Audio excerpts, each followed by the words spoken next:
YouTube, what's up? What's up? What's up, YouTube? How's everything going? Everybody seen the title. I want to first welcome everybody in, all that will be watching live now, that will be joining, all that will be watching later, some that will catch this video later or whatnot. I certainly just want to say hello, and I appreciate everybody for tuning in. So welcome. Say hello in the chat if you're not too shy. Please like the video and share it. I'm still just setting up one more thing here. I'm sorry, guys. I know I'm a little late on this. I was told that my thumbnail had, I guess it had a spelling error in the thumbnail. I'm not redoing that thumbnail, so it's cool. It's a good thing I'm not monetized. This is just a hobby for me, so I certainly appreciate the one that reached out to me. Hey, Sister Nicole Martin. Hope everything is all right with you this afternoon on my end. I know it's morning time for you, but greetings, welcome. But yeah, like I said, I was told my thumbnail was off, so something was wrong with it. Anyways, bear with me on that, guys. Like I said, I'm not changing that. It's just not that deep to me. So, but I appreciate the sharp eyes that caught it, because I looked at it before I posted. I looked at it one time and I said, I think everything's spelled right. I mean, I only got a couple of words on there, so I don't know if something was spelled wrong or not. But anyways, we're going to get started. This is Nicole Martin. Peace to you. We're going to go ahead and get started. So I wanted to talk about. Actually, let me take it back. Those who know my channel, who've watched my channel, and forgive me because I'm kind of looking at myself on camera as I look in the camera. But those that watch my channel, know anything about my channel, know, like I said from the jump, I'm passionate about current events. That's a good topic. That's a good word. I know back when I was in middle school, we used to have to do current event essays. Man, I hated that. I hated it. Didn't understand why it mattered. I just never really paid attention in middle school, so I sucked at them. But now I care so much. I'm so kind of in tune with current events. Before we get started with today's topic, like I said, I love to kind of lay the foundation for y'all. So again, you can see under my name, it says social issues, Bible prophecy, and Simps. And when I talk about simps, I'm specifically talking about men there. So I certainly don't want to come off as if I don't want to intentionally or unintentionally, for that matter, be divisive between men and women. It's not my goal. But some things I say on this live or any live that I do, it may seem that way sometimes because I am first pointing out social issues, some political issues, some of the hot things we cover, some of the hot things going on in the world right now. So again, I'm not a Bible teacher, leader. I'm not a preacher. I'm not a pastor. I'm not an apostle. I'm not a prophet. I'm none of that. I'm just a man that has studied the word and studied various topics in the faith for since 2018. And I like to put those disclaimers out there. I'm not perfect, and I certainly don't try to be. I'm very forthcoming with a lot of my biggest flaws on here and my sins and things like that. I'm not without sin and without blame. So when I talk, I don't need anybody. I really don't need anybody thinking that I think I'm high and mighty, because if you watch my whole videos from start to finish, or watch enough of them, you'll see that I'm very self-reflective, and I judge myself, as the book of Corinthians tells us to do. So anyways, that said, I like to cover modern day issues, and then I would hope to provide some level of what I believe to be solutions as it pertains to that. I am a Bible believing man. I am a man that I don't like to call myself a Christian per se, but I'm a man that the world will call a Christian. And so because that's me and that's my worldview, I approach these subjects as such. And my solution is going to always be biblical. When I speak to y'all, I will talk to y'all sometimes from a place of, I will specifically say, I'm probably gonna say it on here, those within the church, those without the church, which means those who are not in the church. And I don't mean building. There's some people that watch this that are not part of holiness. So when I say church, they're going to think I'm talking about the church building. I'm talking about the body of Christ, the born again believers. So that's what I'm referring to. Sister Nicole Martin says, God bless you, brother. It's a blessing to see you tuned in again. And I enjoy watching your videos as well. I certainly appreciate your support, Mrs. Martin. And my brother lives in LA, and they had to evacuate because of the wildfires. That's the first thing I'm going to touch on. And we're bringing that back to Bible as always. So that's unfortunate. Certainly would say a prayer for your brother. That's unfortunate. I've been seeing that so much throughout social media, and even just because I'm a big sports guy, I follow a lot of sports talk television, and I've seen a couple of NBA players and coaches and stuff have had their homes destroyed as well, and it's unfortunate. And I don't mourn more for the lofty than I do for the lowly. I don't do that. I don't care if it's LeBron James or JJ Redick or your brother for that instance. I feel for all the parties involved, and I don't think, oh, it's so unfortunate that this rich guy lost his multi-million-dollar mansion. No, I think the same thing about your brother or anybody else who has $100,000 house or whatever it might be. So it's unfortunate, sister. Will certainly have him in my prayers. And I actually, before I get started, I want to go ahead and take a moment to say a prayer really quickly for it'll be kind of informal, but it'll be a quick prayer for all of LA. So you guys bear with me as we do this, but Heavenly Father, Yahweh Elohim, God of God, Lord of Lord, and King of Kings, the Most High Yahweh, we come and give you blessings and praises and honor and peace upon your name in the name of Jesus Christ, Yahweh Shai HaMashiach. Father, before I ask for forgiveness for California, I'm going to ask for forgiveness for myself. And Father, I pray that you forgive me for any current sins that I'm partaking in, knowingly or unknowingly, and any sins that I may have committed in the past. I ask for forgiveness, Father, and I pray that you turn me away from my willingness to sin, especially as it pertains to women. I pray that you correct my mind. Excuse me. No, I got to correct my mind. I pray, Father, that you help me to correct my mind and walk worthy of the calling of which you call, Father, in the name of Jesus Christ. I pray for California, for Los Angeles in particular, and all those affected by this wildfire. Father, I firmly and thoroughly convinced that it is your judgment. Not that California has any more wicked residents than the rest of the United States, but Father, I believe that is your judgment, as I can read in the Holy Scriptures. So I pray in the name of Jesus Christ, if I can, Father, for those that I can pray for, that your hand be stayed and that your hand be lifted and that judgment be lifted off of California, Father, and that you calm the winds, Father, and send them a good rain in the name of Jesus Christ. I pray that all that hear my voice, Father, are in agreement with this prayer. I pray this prayer reach up to the windows of heaven, Father, and that you send a holy rain to help those in need, Father. In the name of Jesus Christ, Yahweh Shai HaMashiach. Amen. Guys, bear with me for a second. I've got I forgot I had something in the oven I gotta pull out really quick. All right.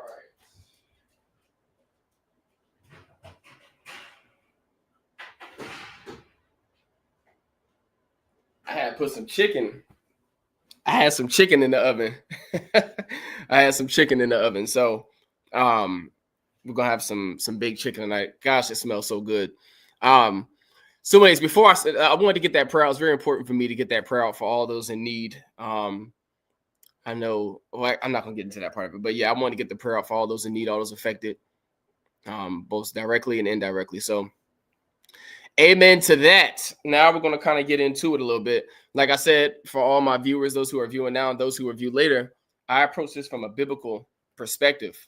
And so I believe that this is God's judgment. Why do I say that? Because all over the scriptures, when you see what we call natural disasters, it is oftentimes associated with the judgment of God on a particular nation, on a particular land, on a particular group of people.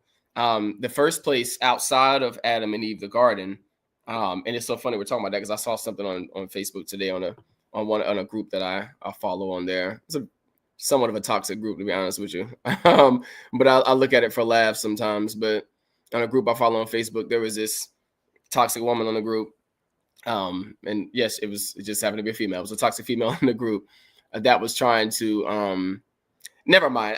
It's just so besides the point. I'm sorry, guys. I'm not going to go there.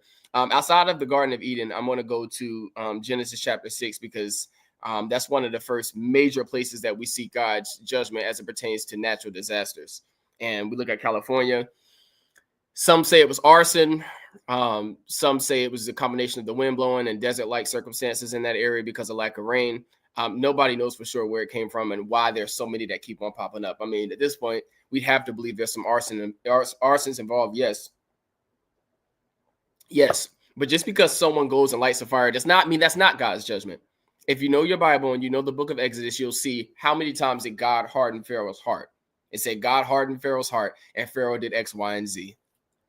And when Pharaoh did X, Y, and Z, Moses lifted up his hands at the command of God, and boom, the dust caused boils, or the water was turned into blood, or the firstborn of all the animals dropped. I forgot I got to watch how I speak on here too, because I don't want YouTube to strike this video. I got to watch the words I say. But yes, we're talking about God's judgment. And I want to see, I want to read, where is it at here? So we'll just start Genesis chapter 1, Genesis chapter 6, verse 1. I'm going to read a few verses real quick. Most of you guys who watch the channel, who grew up in any type of church, who grew up in any type of Christian in the Holiness Church, we all pretty much know the story. Even atheists know the story. Genesis chapter 6, verse 1. It came to pass when men began to multiply on the face of the earth, and daughters were born unto men, that the sons of God saw the daughters of men, that they were fair, and they took them wives of all which they chose. Okay, so far so good. And the Lord said, my spirit shall not always strive with man, for that he also is flesh, yet his days shall be 120 years. Verse 4. There were giants in the earth in those days, and also after that, when the sons of God came in unto the daughters of man, and they bare children to them, the same became mighty men which were of old, men of renown. And God saw verse 5, this is it. And God saw the wickedness of man, saw that the wickedness of man was great in the earth, and that every imagination of the thoughts of his heart was only evil continually. And it repented the Lord that he had made man on the earth, and it grieved him at his heart. The Lord said, I will destroy man whom I have created from the face of the earth, both man and beast and the creeping thing and the fowls of the air, for it repents of me that I have made man. And we all know the rest of the story. God went on to drop a flood that destroyed the earth and saved 8 people. It saved 8 people. Noah, who was considered righteous, a righteous preacher before God, the Bible calls him. A righteous preacher before God, the Bible calls him. Noah, I believe his wife, and I believe he had 3 sons. His 3 sons, Ham, Shem, and Japheth, and their wives. What's that, 6? So yeah, it's 8 people. It's Noah and 7 others that God saved amongst all, judging the earth. Why? Verse 5, and God saw the wickedness of man was great on the earth, and that every imagination of the thoughts of his heart was only evil continually. I think when we hear that verse, a lot of times, especially people who aren't disciplined in the scriptures, who aren't, who have not really read the scriptures for themselves, but generally speaking, what they get from the scriptures is what the preacher tells them, what they see online. These are not things that they've dived into themselves for a understanding.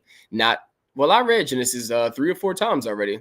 Reading and studying, we all know, is very, very different. I've read Genesis more times than I can count. But when you're studying something, especially something, a living word, the Bible is called the living word. So when you're studying a living word, a prophetic book, you can't just study a book. You can't just study Genesis. You can't just study Revelation. You can't just study Matthew and say, well, I studied it. I studied Matthew for a year. I know it in and out. Yeah, but there's so many elements of Matthew. There's so many elements of Genesis. Like, I can't tell you how many times I've read Genesis and listened to the audio version of it when I'm working and stuff like that. And if I sit back and read it and study it, I still see things that, I won't say new things, but as you read other other books in the Bible, it starts making other books make sense. You start getting a better understanding of a lot of things. Holy Ghost start really, really opening your understanding. As you see things, Holy Ghost will give you the connection if you have the Holy Ghost. And to be honest, common sense will give you some of that as well. Common sense can only take you so far when it comes to reading the Bible. You got to have the Holy Ghost to really receive the things of the Most High. So speaking of that, like I said, the California wildfires, we know what's going on, man. We all hear about the stories in Hollywood. We hear about people that came out of Hollywood, people that had a chance to go in Hollywood deep and decide to come off of it because of various things they experienced personally, firsthand, and or seen. We understand what's going on with Diddy right now. We heard about it. We heard about the things Jay-Z's been accused of. And again, these are just a couple things we heard about. The Harvey Weinsteins, the Jeffrey Epsteins of the world. We heard about these people. Okay? We know it's wicked in Hollywood over there in California. It's wicked everywhere. I'm going to keep my talk strictly to the United States because I don't live in Canada or South America or Central America or Europe or, Russia, Poland. I don't live in those places, so I don't really know what goes on there. I know a little bit about a lot. It's so much things to research every day that it's not enough time of the day to be thoroughly educated on all of these topics, right? Especially if you're not there. So I can only speak for the United States. And we know how wicked California is. We know how wicked the United States is. More importantly, we know how wicked Hollywood is, which is located in California, and all those that go to Hollywood for various ways of obtaining riches. So many people go there to sell their souls. And we think sell your souls like, oh my gosh, you'll go to conspiracies from Rob again. No, sell your soul, I don't mean you walked in a room and saw the devil and shook his hand and said, here, devil, here's my soul. That's not what I mean. Selling your soul, selling your pride, selling your dignity, selling it. Somebody says, I'll pay, man, somebody says, I'll pay you. Yeah, you just made $1 million on your first record deal. Spend $1 million. How would you like to make $10 million this year for your next record deal? We're going to push the music to Spotify. We're going to make sure it's on Billboard Top. But we're going to push it on all these major networks because you'll have us backing you. No problem. We just need you to sign this contract. Okay, cool. What do I sign? No problem. Go upstairs, first room to your right. You go upstairs, first room to your right. Y'all need to look at some of these people that came out of Hollywood. Just look at their testimonies themselves. I'm not going to tell their testimonies for them. It's all over YouTube. You can see it. And they'll go, this is how I was able to jump from 1 million to 25 million a year, but I wasn't willing to do it. That's called selling your soul. When they say, here's the price tag, but here's the things you got to do, the inhumane things you got to do. Is it natural? Is it human nature to lay down in an intimate way with an animal? I just want to know, is that human nature? To put your seed in a pig, a literal pig, is that human nature? No, it's not. They ask you to do things that are against human nature. They film it. Anyways, we don't get off that. We're talking about wildfires right now. But yes, that is what I believe to be God's judgment. And you see it all over, written all over the Bible and expressed all over the Bible. Especially, I'm going to take you to a place in Isaiah real quick because I was actually just talking about this with my siblings not very long ago. And so it's fresh on my mind. And I want to go to Isaiah chapter 3 to certify this real quick. And then I'm not going to talk too much about the fires. I'm going to get on this Fs1 lawsuit after that, because that talks more to the social issues that I want to speak on. But it's the last thing I want to say about those wildfires. I pray for them. And I suggest anybody that is a believer, that calls himself a believer, pray for California. Okay. Now, outside of that, and pray for the United States and pray for all these other countries. But can you stop the noise? But we're in the United States. And so, yeah. I don't know why my son chooses to get really stupid when I get on here, but he's going to get fussed out when I get off of this. I just want to put that out there because it's like a repetitive thing. Like I don't like repeating myself. That's one thing that really, really angers me, is repeating myself over and over again about the same thing that I believe at this point should be like known. In relationships, that's what got me into a lot of my arguments, a lot of my more serious arguments in relationships, even in my marriage at the time.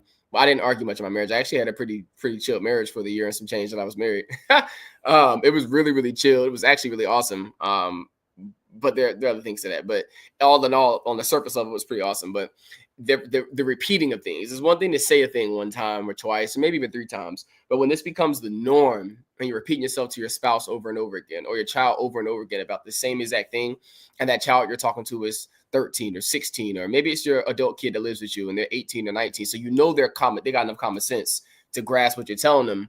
And then I don't have a 19-year-old, by the way, or 18-year-old. I got a 10-year-old. But when you know the thing that you're asking of said individual is like literally common sense and like so easy to do, yes, it gets extremely frustrating when it's like, yo, why am I repeating myself about this again? Like we talked about this. I showed you how not to do it and how to avoid it, and we're still in the same situation. So yeah, that kind of stuff really gets on my nerves. But last thing I want to talk about with that California wildfire, I want to start in Isaiah. Now bear with me, it's going to be quite a few verses, I think. I don't know where I'm stopping at, but I know it starts in Isaiah chapter 3. This is God Almighty prophesying by mouth of Isaiah, the prophet, during the time of, if you read your Bibles, during the time of 2 Kings, somewhere towards the middle and end is the kind of the setting of this. So the Almighty Yahweh says to Isaiah, he tells him to tell the people of Israel, actually Judah, now I'm starting in verse 1. For behold, the Lord of hosts, doth take away from Jerusalem and from Judah the stay and the staff, the whole stay of bread and the whole stay of water. the whole stay of bread, the whole stay of water. What does verse 1 mean? That the Lord is going to take away from Judah the stay and the staff. That is the power. A staff represents power. It's like a scepter. It represents power. It represents rulership. It represents kingdom, right?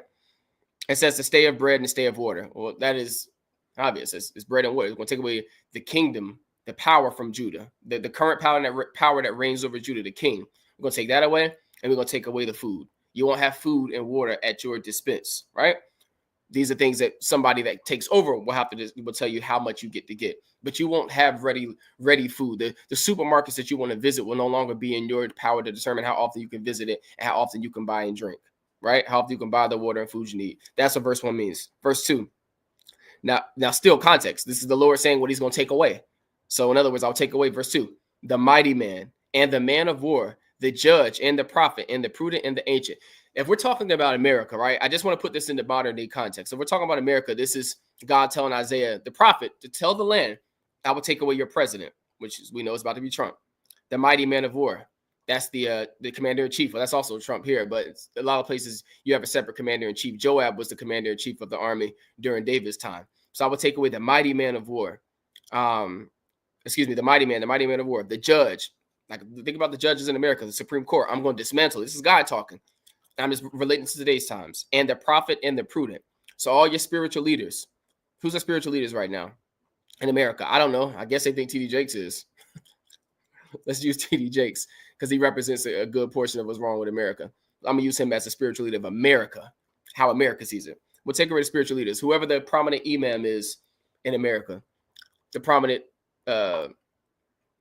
archbishop. I don't know if they have archbishops in America for the Catholic Church.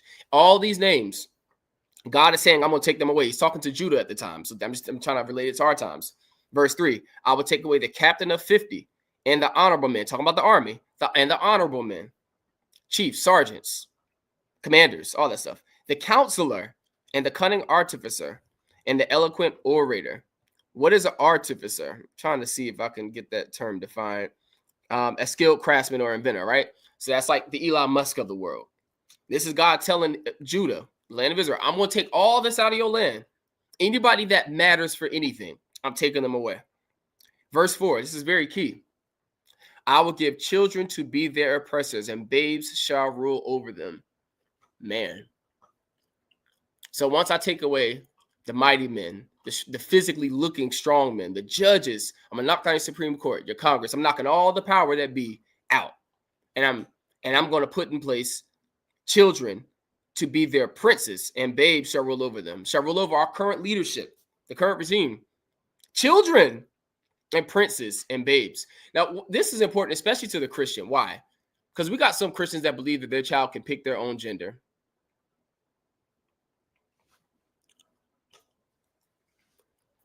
We got some Christians that believe children can pick their own gender. Right here, God is speaking about children being in charge is a really bad thing. We got so-called Christians that think children can decide that they are attracted to the same gender. Okay. But it says that in verse 4 that I would say from Isaiah 1-4, God tells the land, I'm going to take away all the mighty people, the presidents, the captains, all these big old strong wrestlers and basketball players and football players, and all these. I'm taking them all away, and I'm going to put children over them. Why would he say that if that wasn't a bad thing? This is the all-knowing creator. Let the atheist comes in now. If God is so holy and God is so good, why would he do that? First of all, why would he disrespect children like that, to talk about children like that in the Bible? And why would he put children to reign over his people if God is so holy? That's how they talk. I don't want to deal with the atheists right now, but I love to just kind of plug in how they come in. They're so stupid. Anyways. So, and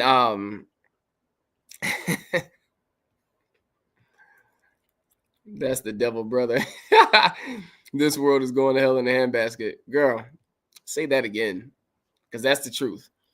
And we're part of this world. And I know in the book of I gotta find that prayer from Jesus when he was praying to the Father. I believe it was in John, around John chapter 16 or 17. And he was like talking about his apostles and his disciples. And he said, Father, I pray for them, not that you take them out of the world because they have to be part of the world, but that you keep them while they're in the world. I don't remember what verse that is, but if you find that verse, I'd like to read that a little bit later. If you can drop that in the chat, or anybody that is watching this, if you find that verse, just feel free to drop it in the chat about God praying for his people and asking God to keep his people and not to take them out of the world, but pray for them while they're in the world. That specifically is the verse I'm looking for. Now, Isaiah chapter 3, verse 5. This is God's judgment on Judah. I could go back further to show you how I can certify this, but again, for the sake of time, I'm not going to do that. Verse 5, Isaiah chapter 3, verse 5. And the people shall, now this is after the children of the princes rule over them. And the people shall be oppressed, everyone by another, and everyone by his neighbor. The child shall behave himself proudly against the ancient, and the base against the honorable. Say that again. The child shall behave himself proudly against the ancient. We have turned away from the Most High in America. Not that we were ever with him, but we have completely abandoned the Most High in America. Children have so much power. They wield so much power they shouldn't wield. A lot of it is a result of overcorrection. My sister knows this. I know this. But specifically, I had this conversation with my little sister not very long ago. We have it every so often. And my sister was the type that's like, well, I ain't going to do this to my child. Actually, perfect example. I think that my sister, and I'm not putting her out there, she knows I'm very transparent. My little sister was at one point, especially when she first had her child, well, I'm not going to do my child that way. I want my child to know that he's got a voice and that he can express himself. She didn't particularly say these words, but this is what she was saying. He can express himself. Because growing up in my household, my parents were very, I don't know, my parents were kind of like inconsistent with how they parented us as it pertains to us being allowed to question them versus us not being allowed to question them. And so they were very inconsistent with that. No disrespect. I mean, a lot of us parents are inconsistent in a lot of ways and a lot of other things. My parents were very inconsistent on that. So some days they'd be okay with you asking questions, and a lot of times they weren't, especially my mom. It was like, well, my answer, why can't I do this, Mom? Because I said so. That was it. Because I said so. And we didn't like that, but particularly my little sister couldn't stand that. She didn't like, I guess she felt, and I'm not saying she felt, again, she knows. I don't know if she felt that my mom owed her an explanation or it was just more so it was desired that, hey, why can't we know why just because we're children? Children will always have to know your whys. It's good to have a healthy mix of son, daughter. This is why you can't do this. And I hope you can understand that I'm looking out for you in this way. And even though you can't see it, this is why I won't let you go to that party that all your friends are going to. And sometimes you don't, and a lot of times you don't tell your child nothing. I'm your parent. You're the child. And when I say a thing, that's the end all be all. The buck stops with me. So when I say you can't go there, that's it. When I say your bedtime's 9 o'clock and you say, well, can I get 10 minutes? And say, nah, go ahead and go to bed. You got school in the morning. They go, well, why not? It's just, I don't have to explain to you why I'm not giving you 10 more minutes. And my sister is very much not this way anymore, but she was that way for a period of time. And I spoke to her about it for a while. I'm like, yo, you this is what you're going to create. Overcorrecting what we didn't like. So we didn't like that our parents raised us a certain way. Not us, I'm saying in general. Our generation didn't like that our parents gave whoopings or whatever. I know so many people who did not and do not whoop their child. The last girl that I was dating did not whoop her child. She didn't believe in whoopings. And she had, she may see this one day. I don't know. So I don't want to do that. But her child was not very behaved. Use my words very carefully. He was not very behaved. And when she did try to correct him, he acted very maniacal. I'm just going to say that. He acted very maniacal. We got to have a separation between parent and child. And we don't like that here in America. I can't speak for other countries, but we don't like that here in America. We need a separation between parent and child. It's the wickedness of the people that don't have nothing to do with God. Exactly. Yeah, I get what you're responding back when I was speaking about those atheists. Absolutely. Again, atheists want a reason to blame God for everything. They want a reason to prove God isn't real and that Bible makes no sense and it completely contradicts itself more ways than not. God believes in the God of the Bible wants child sacrifice. Oh, okay, right. But then he turns around and condemns child sacrifice at the same time. So he's a hypocrite and the God of the Bible is a bigot. Guys, let me put my air quotes on so nobody clips this and says I'm saying things I ain't really trying to say. I'm imitating atheists. They go, the God of the Bible is a bigot. The God of the Bible is misogynist. The God of the Bible is misogynist. He's against women. The God of the Bible does not like women. The God of the Bible don't like children. He had his prophet Elisha put a curse on 8 children and the bear came and ate 8 children up. I think it was 8 children. Where did I get that number from? Yeah, I think it was in there. 2 Kings chapter 2, I think. But these are the things that atheists say because they want a reason to hang God, to get people to turn away from God. If you play on somebody's emotions, you can get. That's what's happening in America right now. Matter of fact, we're going to go ahead and segue there. That's what's happening in America right now. Playing on emotions of people, playing on the emotions of women. That's what Kamala Harris tried to do. It didn't work. Thank God. Now that I'm a Trump fan, y'all got to understand that. Just because you don't like one doesn't mean you automatically like the other. I don't care for either of them. I don't care for either of them. I think Trump is a very funny person. Yes, I do. I think a lot of his rhetoric is hilarious. I think his willingness to be bold, be old school, not be conformed to the world the way it is right now, and not say what's on his mind, his willingness to speak his mind, whether I like it or not, whether it's a distasteful joke or not, whether it's disrespectful or not. I'm not sensitive like that, so I don't care. It's funny. It's extremely funny when when Trump says some of the things that he's been quoted saying. By the way, I still don't. Somebody need to send me a clip of Trump being racist. I still want to see that. By the way, while we're on that, I've heard it so many times, Black people can't be racist. Well, that's just not true. By definition, that's not true. So we're not going to talk about that. I ain't going to talk too much about that. But can Black people be racist? Yes. And if I'm taking racism, if I'm going to define racism the way that Black people define racism, then I'm going to say 75% of Black people I've ever known to come in contact with are racist. That's what I'm going to say if I use the definition and the standards that Black people I know use. But we're not on that. I wanted to talk now. I got to transition my topic real quick. I want to talk now about Joy Taylor. So the Fs1 lawsuit. So I'm going to share my screen. Let me see here. Let's see if I can share my screen here, guys. Bear with me. Stop screen share. We're going to start another one. We're going to share this screen if I can find it. So here we go, guys. Let's see here. Sorry, my screen is going slower now because I'm sharing it. Y'all got to bear with me. And I hope y'all can see this. The headline from Front Office Sports: Fox, Skip Bayless, others sued on 14 counts, including sexual battery. I don't know if I can say that on YouTube. That's the headline. That's how most of these headlines look. It's calling out Fox and Skip Bayless particularly.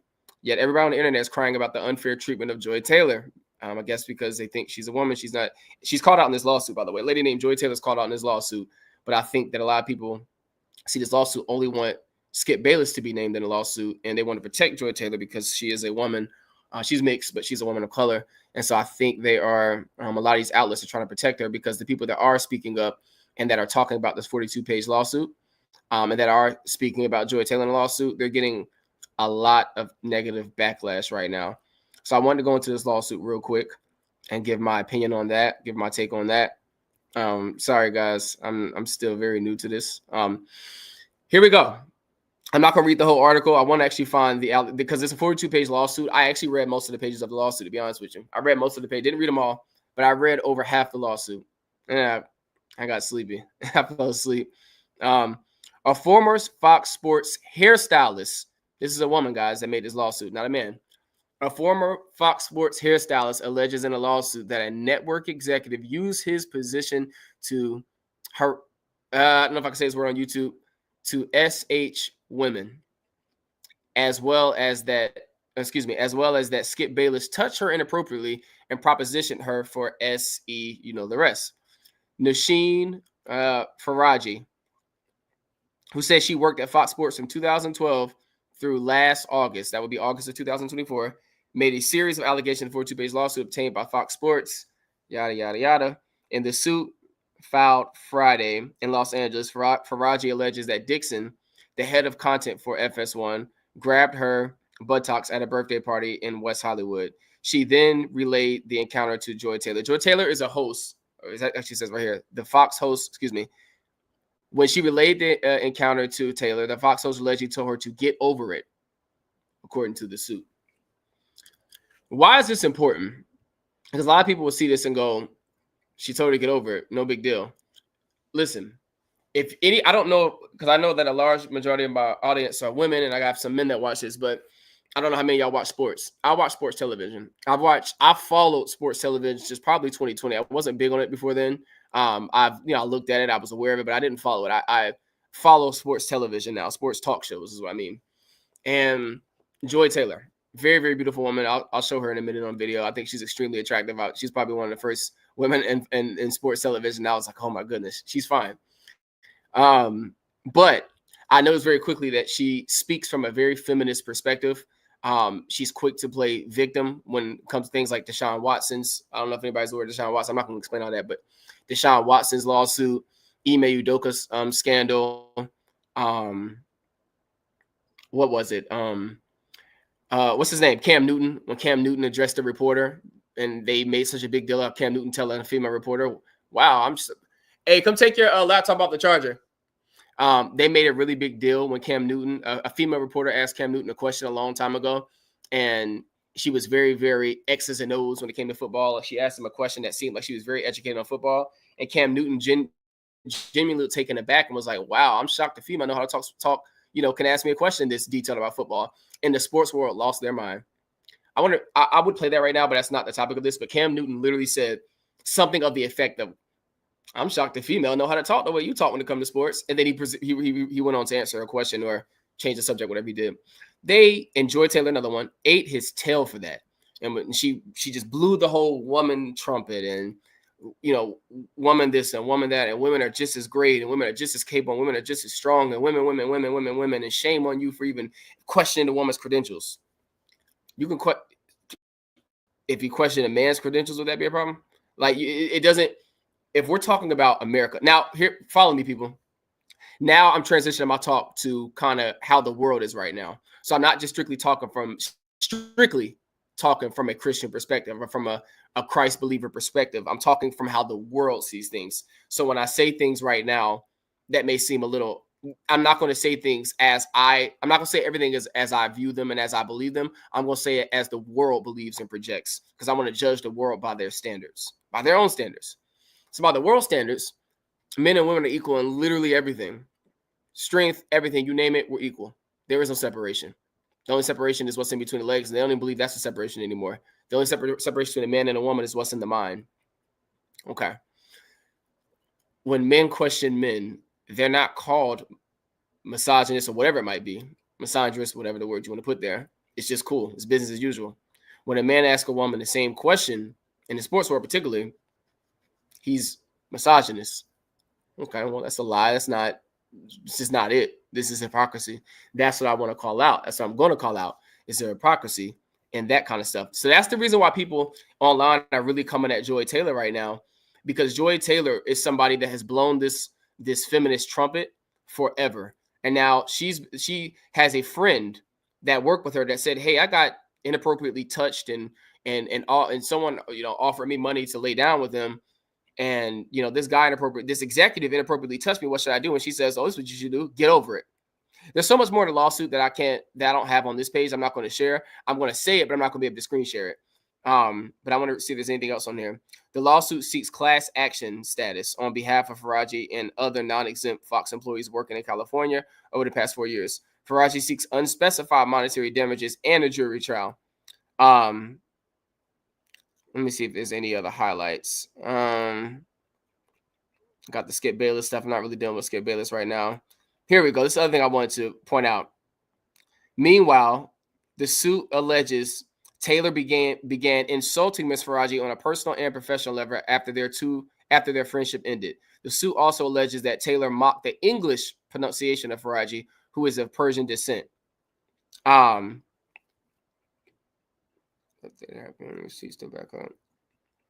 So I wanted to share that part in it too. Now in the lawsuit, if you actually read the lawsuit, there's a couple of things. Like I said, I'm not gonna pull it up on here, but I tell you what I read as it pertains to Joy Taylor.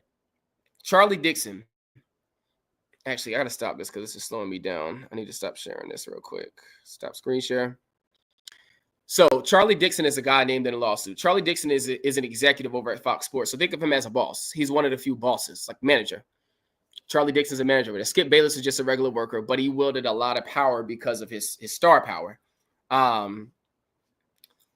me see. Sister Nicole Martin. My son asked me why as well, and I just tell them that I'm yo, this is speaking back to the comment that I was talking about when children ask why. I like to think I have a healthy balance between explaining things to my son. I try to teach my son a lot. You know what I mean? So I don't always explain to my son why I said you can or can't do a thing. But when I try to give him life lessons. My son knows so many things he probably shouldn't even know at this point. But my situation with his mother dictates that. I'm going to come on here and kind of give my testimony as it pertains to my custody situation with my son, how I got it, the things that I went through. I can't be very detailed on it because I'm actually still I'm in another ongoing custody case with his mom because she just is wild. So for the sake of the fact that she may run across my videos, I'm not going to say too much in my testimony video, but I will give a testimony about the craziness that I went through to get custody of my son years ago. But yeah, nothing wrong with explaining things to your kids. That's how you teach them. But thinking you owe your kid an explanation for everything, thinking you can treat your kid equal to you is nuts. It's a recipe for disaster. And so many parents are doing that. Let me see here. It don't offend me and it's life, but if you are monetized, you cannot say it on YouTube. Yeah. I'm not monetized, and I don't ever plan to be monetized on YouTube because the type of content I put out and the type of content I will put out, YouTube will. I'll get my monetization taken from me like Candace Owens did. They took her monetization away from her about a month into having a YouTube page. I love me some Candace Owens. I can't say I agree with everything she says, but she's very fearless. She's not afraid to speak the truth, and she doesn't. Now, I'm not gonna get on Candace Owens right now. I'll do it another time. It's just another talk for a different day. But yes. So Joy Taylor, I will get to her in a second. And kind of show some of the things she said. I got some clips up. I want to play from her, some receipts of some of the things she said. And what are you doing? No. So, when I'm on this, all I want you to do is sit down in your room because you don't seem to exercise your common sense when I'm doing this. So all I want you to do is just don't even do nothing else until you can really, really think better. Now I lost my train of thought. I don't like being interrupted. Oh, back to the lawsuit. The lawsuit alleges that this lady, Faraji, I'm gonna call her Faraji. That's her last name. She's of Persian descent, so she has an accent. She says Skip Bayless offered her $1.5 million to lay down with her, and she denied him. And that Skip Bayless constantly kept saying things like, "Oh, well, you already slept with Shannon Sharp." She accused him. He accused Faraji, which is a hairstylist. She did like the hair and the makeup and stuff for a lot of the people that work TV on Fox Sports. And so she alleged Skip Bayless would say things. He'd press up against her chest when he hugged her, he'd give her kisses on the cheek and stuff like that through the years, and would pressure her into laying down with him because she supposedly had laid down with Shannon Sharp, which she has denied. Shannon Sharp was the co-host of Undisputed. So that was and Shannon Sharp and Skip Bayless both hosted Undisputed, but Skip Bayless was the bigger name on there at the time. Shannon Sharp was a co-host. And let me see. Yeah, sorry, I'm reading something. But yeah, Shannon Sharp is a co-host to that. And he was alleging that she was sleeping with Shannon Sharp, which she has denied doing. And so anyway, so that's kind of the tale on that. Charlie Dixon, the executive, the boss, supposedly grabbed her behind at Joy Taylor's birthday party. Now, Joy Taylor supposedly in the lawsuit is sleeping or had been sleeping with Charlie Dixon, who is supposedly a much older man than Joy Taylor. Joy Taylor at that time would have been in her mid to late 20s, and Charlie Dixon at that time would have been, I think, in his 40s or 50s. And Joy Taylor was sleeping with him, supposedly, according to Faraji, because she wanted to secure a better position at the network on TV. Joy Taylor also was sleeping with Emmanuel Acho, who is some loser on one of their shows there, who never had any power. So I don't understand how she was supposedly sleeping with Emmanuel Acho, so that way he could help get her onto the show that he was on because she wanted that time slot, I assume. And she wanted kind of more of a prominent role in the show. So I really, that's still weird to me because Acho was not somebody that seemingly wielded any kind of power over there. But yeah, so she slept with these guys. Faraji, get this is on a lawsuit. Faraji, which her and Joy Taylor were friends. They went out to eat frequently.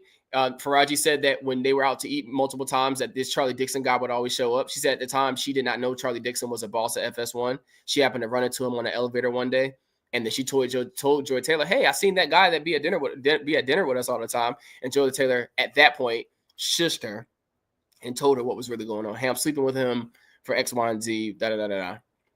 Pretty much, he's her sponsor. She said, I don't think it's a good idea that you're sleeping with Emmanuel Acho and Charlie Dixon at the same time. Charlie Dixon's a very powerful man. Joy Taylor allegedly responded back and said, I'm powerful now too. I've been sleeping with him. And if he tries to fire me out of whatever the case may be, I'm going to allege that he SA'd me, that he R-worded me. Now hear this. If this is true, these are just allegations. If this is true, we have a woman who was friends with another woman telling on her, saying that she said she was sleeping with two men, to get power and to get a prominent position at work. She said if the man in charge comes down on her, she's got dirt on him. She's now got more power to him because she's given up her cookies. And that if he comes down on her for whatever reason, she's going to allege that he coerced her. The same thing that and please guys, don't misunderstand me. The same thing that all R. Kelly people said, all the Diddy people are now saying, all the Bill Cosby girls said, same thing. This is just the same story, different book, same story, different actresses. That's it. Same book, different story, different actresses. Was all the women in the Cosby situation lying? Nah, I doubt it. Was all the women in the Diddy case lying? I doubt it. All the women in R. Kelly case lying? No, I definitely doubt they're lying. I also know and believe, I don't know because I don't know these people. Life experience has taught me that people sensationalize stories when they have an audience. How many of y'all know friends? Y'all were out of place. Your friend got into a fight, or your friend caught their boyfriend cheating, or caught their girlfriend cheating, and they did something about it, right? They made a spaz. But then when they go back and tell the story to the next group of friends, and they go back and tell the story to their sister, their mom, or whatever, the story is now sensationalized. There's a lot more sizzle, a lot more salt and sugar added to the story. How many y'all, if you're being honest with yourself, we all know people like that. It's almost human nature to do it. So you say, man, I told that so-and-so, da-da-da-da-da, and da-da-da-da-da. And you're like, man, I was right there. She didn't say that. He didn't say that. Or she ain't say that or do that in that and not in that way. He didn't say that and do that right in that way. Hold on, guys. Man, that's crazy. Yeah, I'm not even gonna answer my door. But anyways, yeah, he didn't say that or do that in that way, right? You've been there at a store and you're like, yo, he or she did not say this or do that in the way that they're trying to say they did it in. So yeah, man, it's the same thing with these lawsuits a lot of times. You know, I lost my train of thought because someone knocked on my door. But so while I capture my train of thought, I want to kind of bring in Joy Taylor. Well, actually, no, I was telling about the lawsuit. That's what I was doing. I was talking about the lawsuit and the specifics that it said. So yeah, I got out that Joy Taylor said she would falsely allege that she was taken advantage of about somebody else. I can't say the word on YouTube, but she was falsely taken advantage of by the rich, powerful white man. Now, let's say that this never happened with Faraji and Joy Taylor. So this lawsuit never came out. And Joy Taylor was being disciplined for being late to work or whatever it might be. Maybe they just decided she's not good for the show no more and they bump her down to a lesser show. And she came out and all of a sudden she's got a lawsuit against Fox Sports and Charlie Dixon for SAing her. How many of y'all would believe her?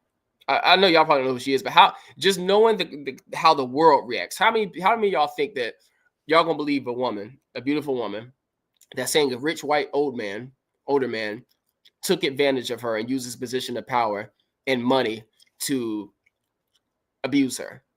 We hear that story all the time, and everybody believes accusations. Even though they're accusations, people just automatically believe it and go, "That's so messed up," and let's get him fired. She's still on television, by the way, guys. These accusations came out last Sunday. She's been on television every day this week. Still on television doing her show. If this was the man, he'd have been ousted alone. He would have at least been sat down from the show. I find it very, very strange. Skip Bayless left the network months ago, so he don't count. She would have, if this was a man, it would have been sat down. And that's the kind of thing that frustrates me. I'm not trying to pit men against women. I'm calling out the obvious in society. I'm stating the obvious that other people don't want to say. What I say, people will call me misogynist just for talking like this. Just for talking like this. There's a woman, not a man. There's a woman alleging that another woman was positioning herself to set up a rich, powerful white man, because it's so easy to believe that a rich, powerful man would do this. But it's not easy to believe that a young, beautiful woman would use her God-given powers, her looks, to get what she wants. It's crazy. So many women have done that. Just like so many men have used their power to get what they want, just as many women have used their power to get what they want. They just haven't been found guilty of it yet because people have not band together. Men in particular have not band together to expose this part of the industry. And that's what kills me about these simpy men.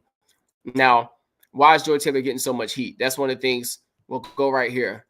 I want to share this screen. I want to share Stephen A. Smith. And I want to share kind of what him and this other beautiful woman was discussing. Tori Cooper. They are lamenting the idea that Joy Taylor be held accountable. I want y'all to read or listen to this. Hopefully my sound is going to work on here. If my sound doesn't work, somebody in the chat tell me. Before I play this, I got Sister Nicole Martin had a phone call and it threw off your live. I'm not on the live, but I don't want to miss and skip the video, so I'm a little behind, bro, just in case you're wondering what I'm talking about. Okay, no problem, Sister Nicole Martin. No problem there. So we're going to go ahead and play this. Bayless, specifically pertaining to Joy Taylor, I want to know what your thoughts are about all the heat that she's been taking over the last few days. Why is such a focus on Joy Taylor? First of all, she's not being accused. Paying your bills on time raises your credit score, right? Wrong. In fact, this is one of the 3 major credit score. Okay. Bear with it here while we buffer.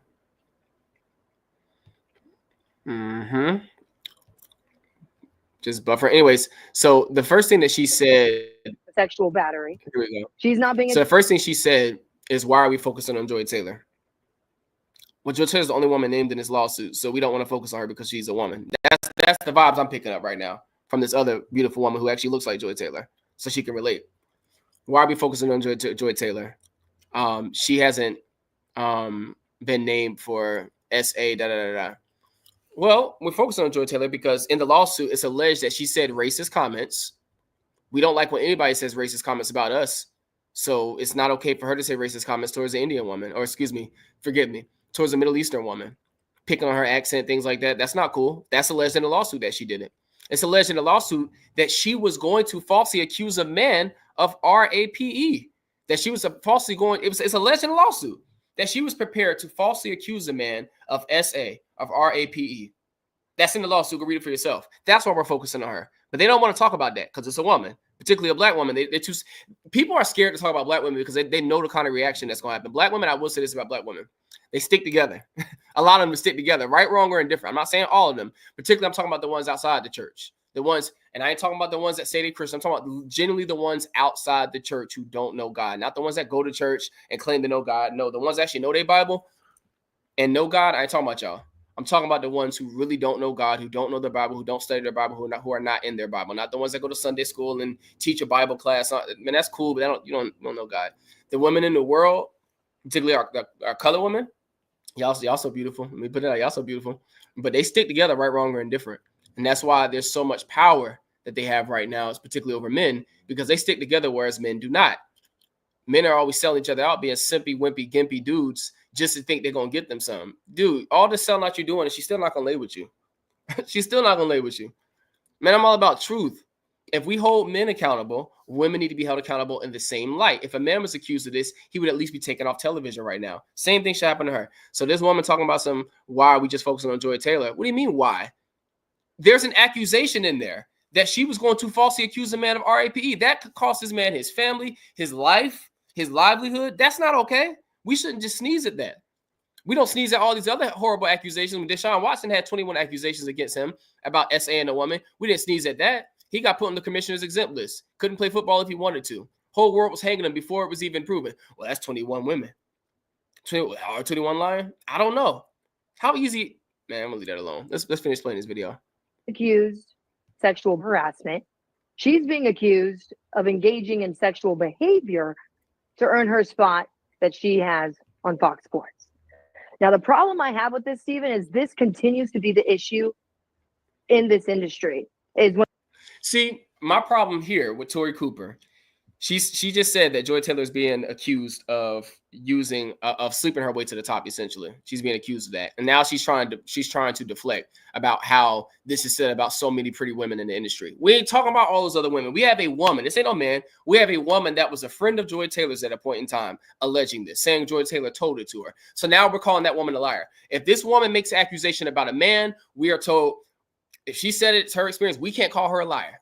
We can't call her a liar. They won't say that about. They won't say if it's a woman accusing a woman, and we like this woman more than we like her because Joy Taylor is known, and we don't know this Faraji woman. Joy Taylor's a black woman. This other lady's an Indian woman. We don't even want to give her the benefit of the doubt. We give women the benefit of the doubt in every lawsuit against a man. If you think I'm lying, if you want to lie to yourself, that's fine. Go to YouTube and see the reaction when Diddy's lawsuit first came out. I'm not saying that there were people that said they don't believe the lawsuits. Yes, of course, you always got some people, but that was not the cry of the media. The cry of the media was, man, these allegations, they're allegations, yeah, but these are damning. These are very damaging. And I don't know, man. But here, they don't want to do that because it's a woman on a woman, particularly a Middle Eastern woman on a black woman.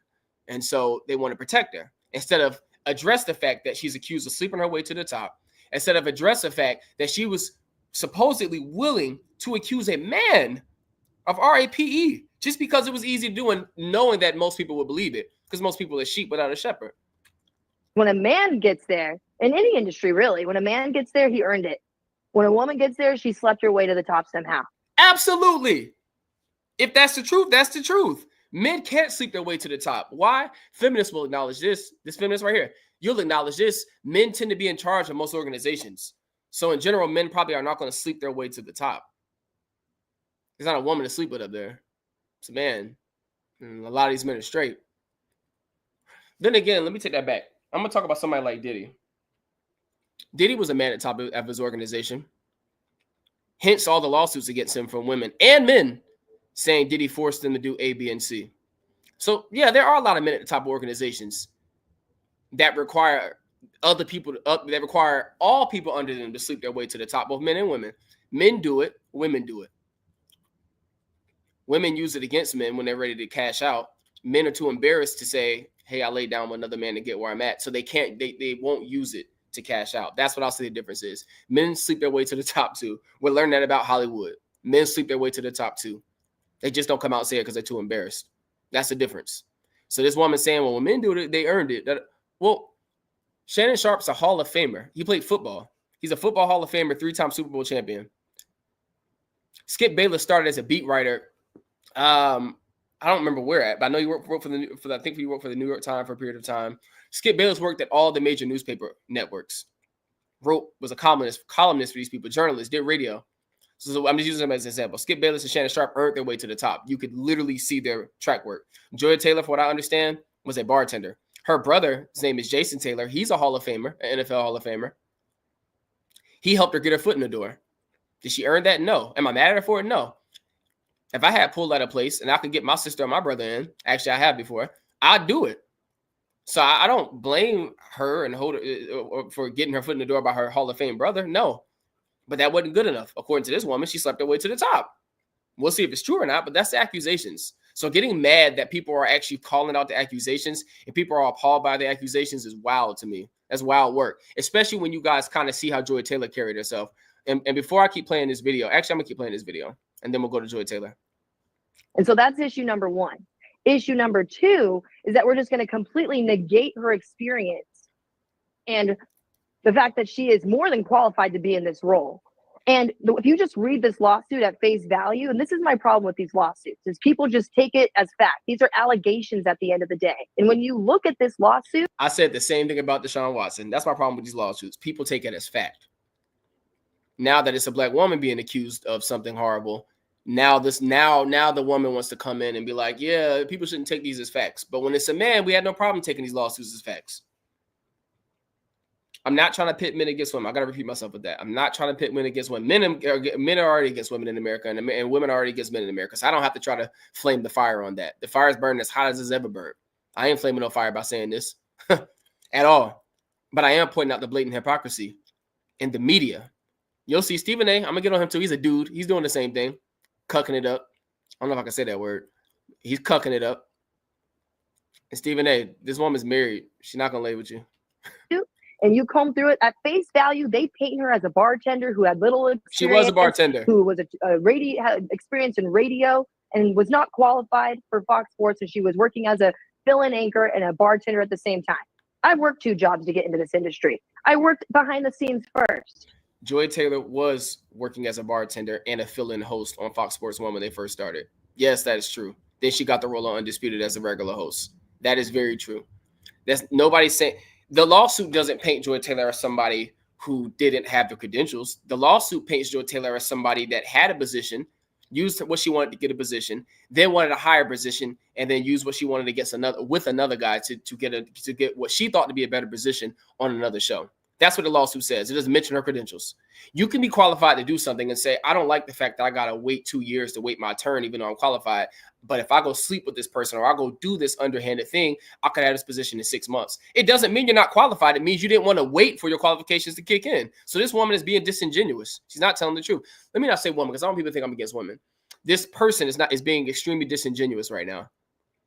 So we don't earn these spots lightly. And that's where I get really frustrated with people on social media who are trying to come for this woman's experience and credibility to be considered for this role. So let's just go back into the history really quick, into her experience, since we want to talk about it. She worked behind the scenes as an executive producer. That's someone who writes the shows for the people you see with the mic. 1. Then she worked her way into a slot to be a co-host on that show, on that radio show. An executive producer. Y'all know most of these shows got like 7 executive producers. You think all 7 people have equal say? All right, so hey, it's a 2-hour show. So we're going to divide 2 hours, 120 minutes by 7, and each person will write that much amount of material for the show. Stop it. The show in Miami. Then on top of that, she took the show to number 1. And then took the show to number 1 on what metrics? What are you even talking about right now? After that, then she makes her way to California, is essentially doing what it appears to be freelancing, and is filling in and working to get that spot. And eventually she gets called on. Many people right now, Stephen A. would say, I'm not even qualified to sit next to you. But it's not always about experience. If it was about experience in this industry, then so many people wouldn't even have the spots they have. It's about a lot of other intangibles. But for this specific issue, this woman was more than qualified. She's been a credible. It's not about her qualifications. It's about her sleeping her way to the top, allegedly. This is her ex-friend. And when they fell out and stopped becoming friends, Joy Taylor's in a lawsuit allegedly tried to get her fired, didn't want her to do her hair no more. This is Joy Taylor's words in the lawsuit. The lawsuit for Raji says that Joy Taylor started openly saying things like, I need a black woman to do my hair. Okay. Reverse the roles. I got a lot of black women watching this. I want my black women watching this to be honest with yourselves. You're working in a place. You're a hairstylist at a salon. A white woman comes in there. She sits down. You do her hair for a year. Y'all have pleasant conversation. All of a sudden, y'all conversations become unpleasant. And she starts saying, I want that white lady to do my hair. I need a white woman to do my hair. Only white women know how to do white women's hair. Would any of y'all, not all y'all, would any of y'all think that was a little racist? You think they'd be making a slight at you? Again, if you're being honest, you probably say yes. If you don't want to be honest, you probably say no for the sake of not making me look right. No, there is a double standard when it comes to this kind of stuff. Joy Taylor, a mixed woman who calls herself black, is telling a Middle Eastern woman, I don't want you doing my hair no more. Just after they fell out. I need a black woman to do my hair. Only black women know how to do my hair. This woman had done Joy Taylor's hair for the last 6 years. Joy Taylor never complained one time. They fall out, and all of a sudden she needs a black woman to do her hair. No, that's why we're talking about Joy Taylor's lawsuit, because she has said racist things in this lawsuit, and she has done things that are very misandrous to men by saying, I'm going to hang this man if he ever fires me or ever tries to discipline me. I got the power now because I gave it up to him. That's nuts. And nobody wants to talk about that. Nobody with a major platform wants to talk about that. Too scared. They know that they'll get hung by the vast majority of the feminists and the cuck men that follow the feminists. Fox Sports commentator, and she's doing her job. So that's the big issue. Another issue on social media that I'm seeing that's very upsetting is that people are saying, this is why women shouldn't be in sports. This is why we don't want women involved in this, because we're going to be faced with these allegations, and this is give us our world back. This is not your world. You're not going to claim the sports environment. And this. Okay, so yes, it is. It actually is. I know that's unpopular opinion, but it is. It is our world when it comes to sports. It is. particularly male sports. I really wish I had the clip of Jamel Hill, another gender grifter, racial gender grifter. Jamel Hill and Monica McNutt, another racial gender grifter. Jamel Hill is a female, and Monica McNutt, a female. They are two nuts, literally. They're crazy. They were on a show not very long ago, being racist towards Caitlin Clark, saying racial comments that if two white women were saying it about a black woman, they would have had the show canceled. They were being racist about Caitlin Clark, and they were talking and being misandrous against men. They were saying that, I wish I had the clip. I'll play it on another time, but they were talking about how men shouldn't be talking women's sports or something of that nature. I don't want to misquote them, okay? It was something very similar that men hadn't done it. They don't have the insight. They're not allowed to talk about X, Y, and Z. So there's the same thing okay for a man to say a woman hasn't done it. She hasn't played football, tackle male football. She's not allowed to talk male sports. Would that be okay? A lot of y'all don't watch these sports talk shows, so you don't understand the climate and the culture at these sports talk shows. The climate and the culture at these sports talk shows, they're a microcosm of society, which is why I like watching them. Another reason I like watching them and using them as an example for my talking points, because it's a microcosm of society, literally how society is today. They reflect that. Whatever's hot in society, whatever's popular, that's what sports television does. So if it's popular to say that women are equal to men in every facet of the thing, and they're going to say that, and they're going to push that agenda on sports talk shows. So if you know sports talk shows, you would really understand kind of my point a little bit more. But this woman is wilding right now. This is the problem that I have, because at the end of the day, this is a form of entertainment that anyone can share, not anyone, but people can share their take on it. And people can be engaged in this topic. And lastly, this is the main issue I have with this. This is another woman who's of minority descent, who's also claiming that another woman who's a minority did this. So I know that the female sports anchors of the world right now are all cringing because they're like, wow, you just continue to feed right into the same narrative that we don't deserve. So now she's upset. She's saying a minority woman, talking about the Middle Eastern woman, is accusing another woman, a black woman, minority woman, of the status quo, and that the rest of the women media is cringing at the fact that this Indian woman, this Middle Eastern woman is feeding into the already bad narrative. So you're calling that woman a liar then. Effectively, you'd have to call her a liar. You'd have to say that her experience that she's saying is not true. That's not cool. And the fact that Stephen A. don't check her one time is wild to me. But this woman's mad that another woman is outing a minority. I don't care. If I'm a black man and I'm working with another black man or a white man or Asian man or whatever it is, and they're on some straight up immoral BS where I know they could take another man or woman's job off of pure lies and all of their corrupt behavior, and I'm in a position to do something about it, especially if that person started wronging me, I don't care if his skin was black, and I certainly don't care if his skin was white. I'm going to tell it. And I don't need nobody saying, man, you couldn't look out for a brother. Man, that's a brother. Yo, you ain't supposed to do that. We got to hold each other down. No. If the brother's wrong, the brother's wrong. If the black man's wrong, the black man is wrong. I don't care about your color. I just don't. I don't care about your gender when it comes. I'm not going to not tell on a man and then tell on a female, or hide it because she's a female, but only tell on the male. No, we live in America. This is equality for all, and all are equal to everything. And it should be treated as such. If that's the mentality that you have. If you're guided by a worldview and not a Bible view, and then don't be crying for no Joy Taylor. We didn't treat the men like this. We didn't give the men the benefit of the doubt when they were accused. Why give her the benefit of the doubt? Because she's a woman? That don't make sense. And other women aren't supposed to tell on other women. That actually drives home the point that I was making. I want to rewind that because it drives home the point that I made about 20 minutes ago on here about how black women stick together, right, wrong, or indifferent. Watch what this woman says. She just proves my point. Another woman who's a minority did this. So I know that but people can share their take on it, and people can be engaged in this topic. And lastly, this is the main issue I have with this. This is another woman who's of minority descent, who's also claiming that another woman who's a minority did this. So I know that the female sports anchors of the world right now are all cringing because they're like, wow, you just continue to feed right into the same narrative that we don't deserve to be up here at the desk with these men who love. It's ridiculous. It's completely ridiculous.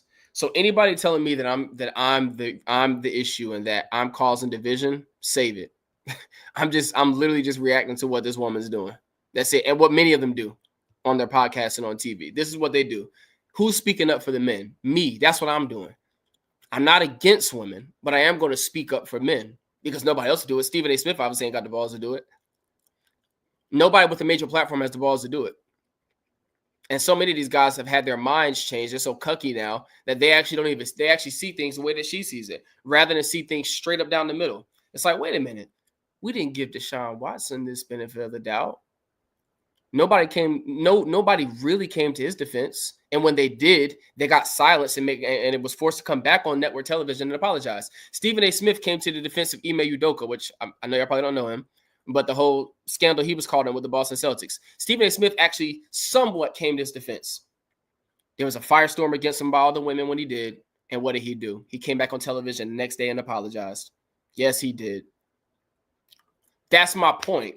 Women stick together. This woman is shocked that the minority women aren't sticking together, and she's upset about that. Now, if one minority woman is being racist to another minority woman, doesn't that one minority woman have the right to say it back? If a black woman is being discriminated on by an Indian woman, isn't she allowed to tell people that?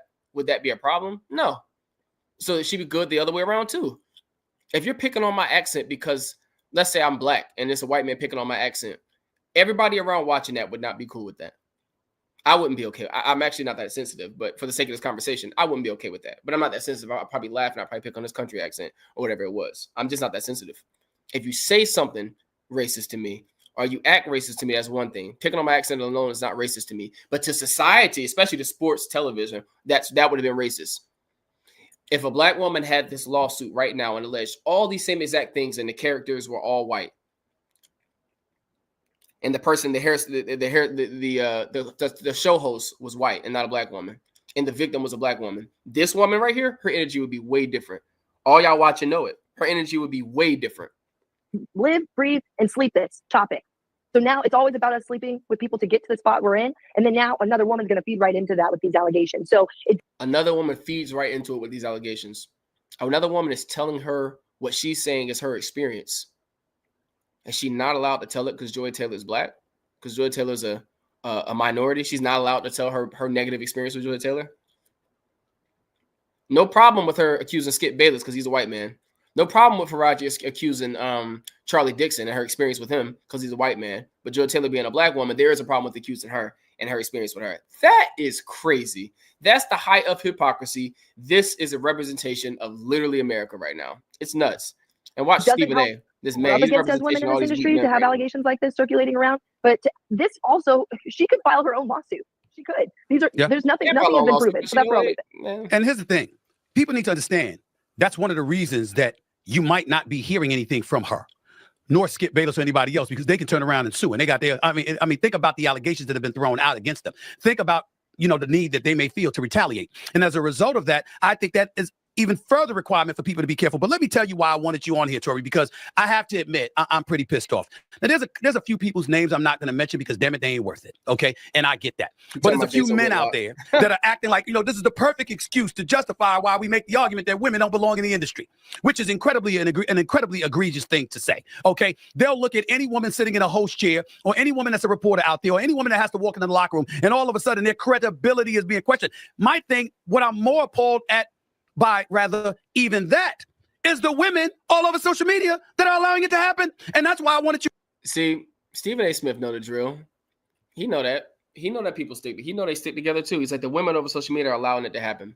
Why should they create a covering? No, the women on social media who are hanging Joy Taylor. I applaud them. I really do. We got to stop this. Protect Black men, protect Black women, protect Asian men, all humans should have the same level of protection when it comes to the law and the court of public opinion. I can't do anything about the court of public opinion, but all humans should be treated the same, especially if we're talking about America. All humans should be treated equally, regardless of gender, regardless of color. When it comes to the court of public opinion and the things we're allowed to say and not say, we should be treated equal. It shouldn't be, well, I can't say this because it's a Black woman and I'll get in trouble. But if it's a white woman, I can say it. That's not cool. That's hypocrisy. Well, I can't say this because a Black dude and he'll allege racism, even though I just said the same thing about a white man last week. Nah. No. If you're accused of having some crazy plan to set up another human being to take all their money and get them fired and stop everything after you willingly slept with them, and you're going to turn around and you can just say it was SA and RAP, even if you can't prove it, once you allege it, that man's reputation is forever damaged and he can't come back from that. As a woman, you can come back for it. Joy Taylor's probably going to continue to stay on television. I'll stand corrected if she don't. She'll stay on television. She won't be sat down. Her reputation hasn't taken a hit. On the internet, sure. But she's at the internet, she's a woman. Nobody cares. She's a woman. She's a fine woman. People still going to support her. She can get a job on any network. It's wild. It's wild. So I wanted to kind of share that. That's some of the reaction. There's a couple other things I had. I don't know if I have the exact time steps though. And my video is already running later than what I wanted it to run. Here's something I wanted to share. Dave Portnoy from Barstool Sports. Kind of a talking head. He was accused of SA a long time ago. So it kind of hits home with him. And I can understand that. I'm going to share a somewhat personal experience of mine too. It was not really a personal experience, but not to this degree, but like how I've been in the workforce, how things can happen. So this is Dave Portnoy, and this is some of the commentary he had to respond to this. He's calling bull S on the lawsuit. And where's it at? Here he goes. Just accusing people of SFS doesn't make it facts, he wrote. Time will tell. I will say I think all of the accused shouldn't listen to their lawyers, plus should loudly be defending themselves if they are innocent. He's calling on Joy Taylor, Charlie Dixon, Skip Bayless to come out. Don't worry about your lawyers telling you not to say nothing. Come out and defend yourself and get in front of this thing. I can't say I disagree with that. He's calling it bull S for whatever reason. I don't know why he's calling it bull S, but okay. And then I wonder if he had that same energy for Deshaun Watson or, any of the other prominent men that were accused of crazy stuff. I wonder. I don't know much about this guy, but I've been hearing his name come up this week. I wish I could find this. My computer is taking her sweet time buffering. Here, let me see if I can find it because he says something else that I just thought was so wild. Because there's a lot of people. Mainstream media is supporting this, not the independent YouTubers such as myself, but mainstream media is supporting Dave Portnoy, of course. He's a mainstream guy, and he's got a mainstream opinion towards this thing. Here it goes. Who? Oh, my gosh. My page is... I'm going to have to stop sharing because I think I'm freezing. I got pop-ups coming up. I'm going to close this down because it is slowing down my connection, so I apologize about that. Okay. So we'll close that down for now. Dave Portnoy said, who effing gives an S, I believe he said, if she's having consensual SEX. Who cares? He said some other stuff, but the first sentence was, who cares if she's having consensual sex? When Ime Udoka supposedly had consensual SEX with a woman that he worked with at the Boston Celtics, who he was not a direct supervisor of, the world hung him. He lost his job. I don't know if y'all were aware that happened a few years ago. Ime Udoka, Boston Celtics scandal. Just Google it if you don't know it. YouTube it. Look how the sports world treated him. He had a consensual relationship. When Stephen A. pointed out that it was a consensual relationship and that Ime Udoka's name is getting drugged through the mud all over TV and that we need to release the woman's name, because they never released the woman's name, by the way. He slept with a woman in the Boston Celtics organization. They never released her name. They wanted to protect her, they said. They didn't protect Ime Udoka.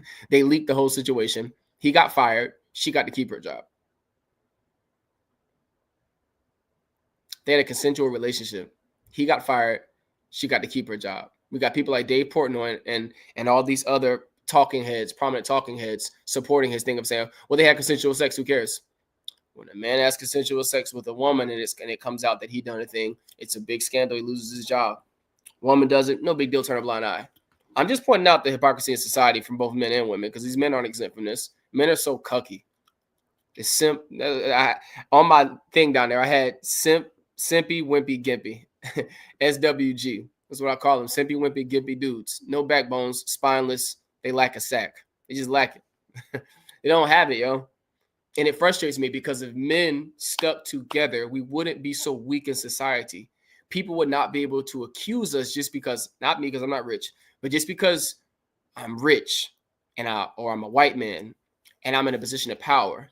A woman wakes up one day who I laid with a time or two that wanted me to buy her a bunch of Birkin bags in exchange for doing it, or buy her a Ferrari or something in exchange for doing it. I do that. She got the Ferrari. but she also alleges that I pressured her into the relationship. She might not allege RAP, but she alleges that my power pressured her into the situation, into doing it, and now she wants to sue. She wins because she's a woman off of GP. She wins, and I lose my job and everything. Yet she still has the Ferrari I bought her. She still has the money I gave her. But I lose my job and lose everything, lose all my credibility, lose my reputation, while she gets to go on and get these book deals and talk show deals. It's crazy. And when I hear that, and again, this is no disrespect, this is no swipe, but when I hear that women have it so hard, I'm like, where? I'm talking women who don't fit the status quo of attractive can and have done the same exact thing and are winning off the same thing. It's nuts to me. And I'm like, so when I hear women, I've heard it on these talk shows. I don't watch these shows, but I've saw some of it on some of these shows with Black women are the most endangered species in America. I'm like, who, where, when, what, how, why? I'd say the most protected species in America. Diversity, equity, and inclusion. No way. And if you happen to be a colored woman and you like the same gender, ultra protected, because you can allege one of three things: gender, color, female. This is no knock. This is no nothing. I apologize if anyone watching is taking. I don't apologize for what I say because I mean it, but I apologize if anything I'm saying people are not receiving it in the way that I'm trying to put it out. I'm not against women. If it comes off that way, I'm sorry you took it that way. I'm not against women. I wouldn't alienate my primary audience in the first place. I would not purposefully do that. I'm just telling you what I observed, telling you what needs to be corrected. And if you're an honest person, an honest so-called Christian, you would at least hear my words and hear the truth in what I'm saying. Search the scriptures for yourself. Search YouTube for yourself if you don't think what I'm saying is true. I'm not on here just crying on a soapbox. I'm telling you the truth. Now, I realize everybody has their own experiences. There may be some one-offs. I'm not saying all women this, all men that, all black this, all white that. I am not saying that. I hadn't said it one time. I'm not saying it now. I'm telling you what my experience has shown me in the real world, what my eyes have shown me on television, what my ears have told me with my own two ears, and what I've seen to be mainly the case. Yes, every case is different, but mainly the default is X. That's the default. I'm about Bible order, right? I want to go to, should I read this? Because I know I got people that's going to whine about this. Not whine about this. They're going to whine about me. And maybe some people that's going to whine about me saying I'm pushing male supremacy. Yes, I am all for male leadership. I am all for what they would call the patriarchy. I don't even know how that's defined these days. I don't know how the patriarchy is defined. So by its modernized definition, I don't know. But male leadership, I'm all for it because it's God's way. It's the way of the Most High Yahweh. Do I do everything right by God's way? No, I ain't never said I did. But I agree with everything God's way. I agree I'm not able to get married again. I don't like the sound of that. For reference, I don't want to be married again. Let me put that out there. I don't want to be married again.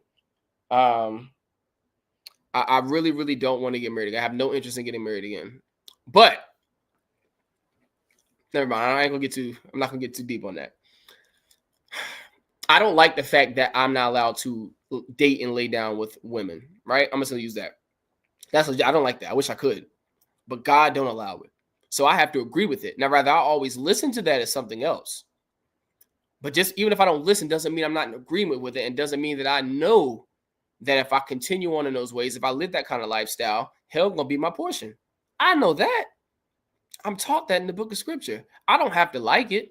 Well, what kind of God would do that? You give alms to the poor, you give your time to the poor, you give your money to people who need it, and you do all these good acts. And what kind of God would send you to hell just because you like to have sex? That's in a man's nature.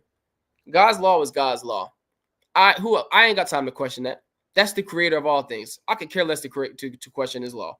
His law is his law. I got a hard time living it. I'm not going to spend my time questioning it. That's not going to make him change his mind. I could care less to question God's law. God knows where I'm going to be when I pass. I don't know. I pray that my good deeds outweigh the bad. I really do. I've been born again. See the Holy Ghost. Born again into the church. I don't know if God suspended me for a little bit because of my unrighteous mind and some of our unrighteous deeds as it pertains to me and women that I haven't necessarily done recently, but aren't too far in my past either. But that's for God to judge me on and decide what he's going to do with my soul if I continue on that lifestyle. Prayerfully, I don't. That said, back to where I was at. I'm all for male leadership. I'm for teaching men how to gain their power back. What's not okay is the imbalance right now. I don't want the imbalance. And I certainly don't want the imbalance on the other side. I don't want men to just be in charge and women to be subservient to men, and a man take advantage of a woman. A woman goes to try to say it and no one hears her. I don't want that for women. I'm not a fan of that. I hate that women had to go through that for hundreds and thousands of years. Now, when I say hundreds, I don't mean 100,000. I mean hundreds of years and even thousands of years, 1,000, 2,000. I don't like that women were on the receiving end of that, but it's the reality of what happened. Now men are on the receiving end of that, and I don't like it either. I can tell you this without a doubt. If the world right now was set up where men were running the world, and y'all can say, well, he's delusional. No, I'm not. Men don't run the world. A president, cool, that's cute. No, men don't really run this. Women band up. They could get Trump impeached and say Trump RAP the whole lot of women. All they got to do is all show up with a couple of receipts of talking to Trump, and he'd be gone so quick. Easy solution, get him out of the office if I want him out of the office. A bunch of women get together and lie, and boom, he's done. That's what happens to everybody. So, but I'm not for oppression of any group of people. I am for proper order. You know that kids can raise up, with the logic that we have, kids can raise up and say, they have been doing it, and say that they're oppressed. A bunch of group of kids get together, led by some 14-year-old who has a little bit of brain power, got a bunch of kids behind them, and they can say they're oppressed because their parent makes them eat broccoli, or they're oppressed because their parent gives them a bedtime. I guarantee you, if enough people got together to put up enough of a stupid argument, there'd be so many dumb idiots, especially idiots who don't have children, who would back those children and say they got a point. All it takes is numbers, and you can be heard on just about any ridiculously dumb topic. We got people now that if you ask somebody in Congress what a woman is, they'll say, I'm not exactly sure what a woman is anymore. What? What's a man? I'm not exactly sure. I guess if you say you're a man, you're a man. Okay. So then can my 10-year-old son say he's a man and purchase a weapon, pistol? Can he do that? Can he say he's a man and purchase alcohol? Can he do, by that logic, you wake up one day and think that you're a cat. Can I wake up one day and think I'm a plane? Can I wake up one day and think I'm the president and walk into the White House and say, no, I really am the president? In some other space-time continuum world, I'm the president. I'm walking to the White House. Can I do that? No. There are standards. You can't just say you're a president and walk in the White House. You can't say you're the owner of a bank and walk into the bank. You can't do that. So why then can somebody with a bat and baseballs between his legs say he's a woman because he said so? Oh, well, I got the bat and the baseballs removed. Oh, okay. So that now that I have a wig on and I painted my face and took some estrogen pills and got some shots and got a BBL, and now I'm actually a woman. What?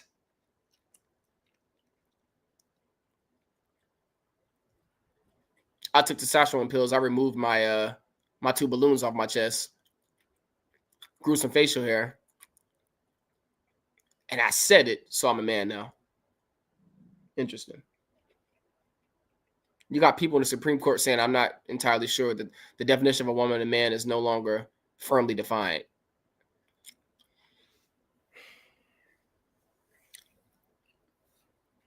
That's the wickedness of this world. Back to my original point. If men ruled the world right now and women were oppressed, my lives would be based around uplifting women out of oppression. But that is not the case. Women are not oppressed by and large. I'm not saying there aren't different circumstances, but in America, by and large, women are not oppressed. They got more power. Some of them know the power they got, and some of them have not quite realized the kind of power they got. Men are being oppressed more and more. And at the rate we're going, another 10 years, the wildfires of California, they just bragged and released something about how the fire chief is a woman. The assistant, I think, is 3 women. Fire chief, the assistant, whatever, they're all 3 women who like the same gender, and they were bragging about that. What does that got to do with putting the fires out? Why do I care that your police chief, that your fire chief, the first woman fire chief, and why does that matter? If you're qualified to do your job, do your job. I don't care that you're the first black or the last black. I don't care that you're the first Asian or the last Asian. I could certainly care less if you're the first or the last woman. Why does it matter? If you're qualified for the position that you earned, Do your job, show your qualifications about the quality of work you do, and let that be that. Why do we care that you're the first or the last woman or the first or the last man? I'm just not a man that cares for accolades. Anybody that personally knows me knows that. So maybe that's why I see things that way.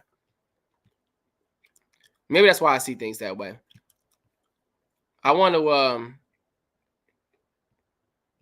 to share something from Joy Taylor real quick. I want to share this. I want to share another reason why people are criticizing Joy Taylor.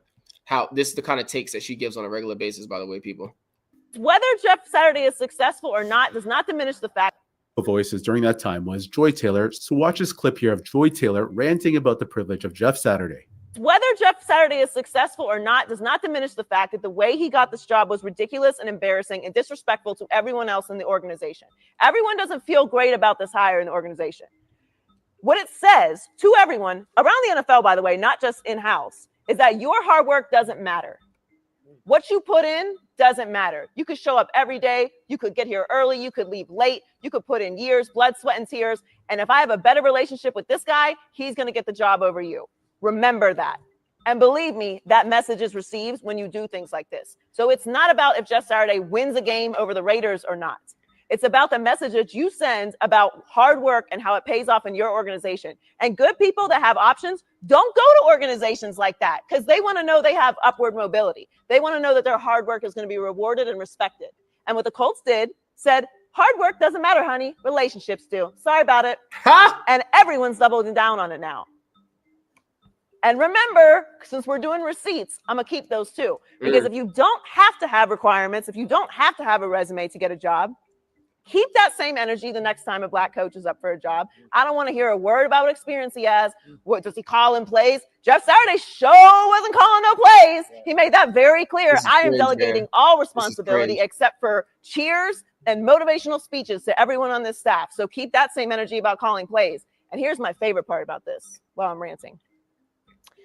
Keeping receipts. The next time a woman's up for a job, I don't want to hear about the experience that she needs to have it. Because I already know she's excellent if she's getting the interview in the first place. Cool. So all you are loud and tweeting and celebrating this whole thing and celebrating the fact that you don't need certain kind of accomplishments or resume to get a job, keep that same energy, please.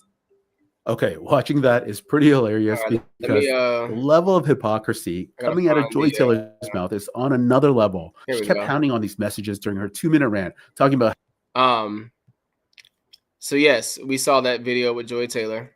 She's talking about the next time a woman's up for a job, So the context of that was a white dude who played for the Indianapolis Colts at one point in time, got a head coaching job with absolutely no head coaching experience whatsoever. And she was mad about it. So she was trying to essentially call racism. And of course, she played the sex card in there, the gender card in there, rather, and that kind of stuff. This is why people are coming back at her now. One, she was being racist towards her hairstylist. You're talking about race, but you're being racist towards your hairstylist. You got a lot of independent people like me calling it out. And then you got the mainstream people mad at people like me for calling it out. Girl, you can't be a hypocrite. You can't sit up there and get mad and talk about racism here and sexism there, and then you do the same thing. You can't talk about how men discriminate against women, but you're discriminating against a man using something that you know could hang a man, to potentially hang a man if he disciplines you in any type of manner, be it right, wrong, or indifferent. No, not cool. Not cool. That's why people are not letting her off the hook. I want to play another clip of her, because again, she's being accused of sleeping her way to the top. So a couple more clips and then I'm done. A couple more clips and then I am done. This clip hits a lot different now. I always knew exactly what I wanted to do. So you're going to get told no a lot. Wow. Sometimes it's not even going to be no. It's like, we're not even listening to this. Like, this is not even an option for you. Yeah, like, this is not even an option for you. You're not good enough. We don't do that. The opportunity is not there. You don't know how hard this is.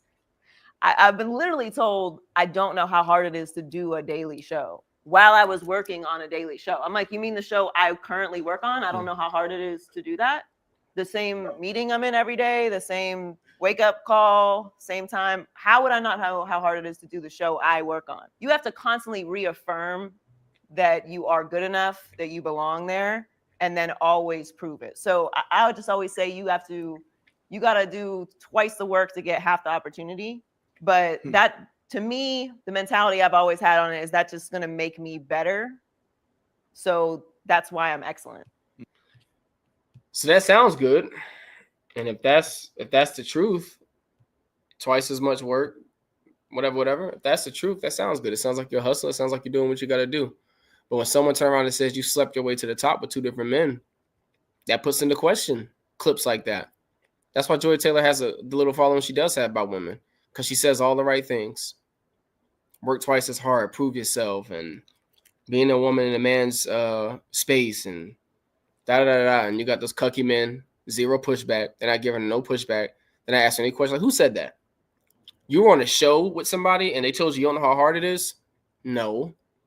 This is how these things go.